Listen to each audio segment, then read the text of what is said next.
जी हाँ दोस्तों, नमस्कार। आप देख रहे हैं विनय भोजपुरी नंबर 1 में। फिर से आपको विनय भोजपुरी नंबर 1 में स्वागत करते हैं। जी हाँ दोस्तों, आज 5 तारीख है और सीधा ही 15 दिन बाद यानी कि 20 तारीख को जो कि संघर्ष 2 मूवी का जो कि फिल्म आने वाला है। पूरा जो कि आपको पता ही, जो कि हम वीडियो के माध्यम से बताए थे, जो कि पेपर में भी ऐड आया था कि 20 तारीख को खेसारी लाल यादव का फिल्म का जो कि रिलीज डेट है।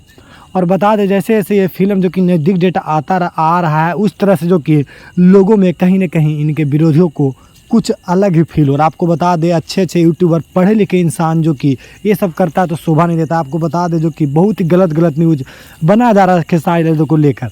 आपको बता दें, जो खेसारी यादव को बताया जा रहा है कि 20 तारीख को फिल्म नहीं रिलीज होगा, ये होगा वो होगा।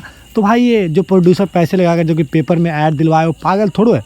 तो कहीं ना कहीं ये जो कि अच्छे यूट्यूबर को ये शोभनीय नहीं देता है और पढ़े लिखे इंसान को ये सब करना भी नहीं चाहिए।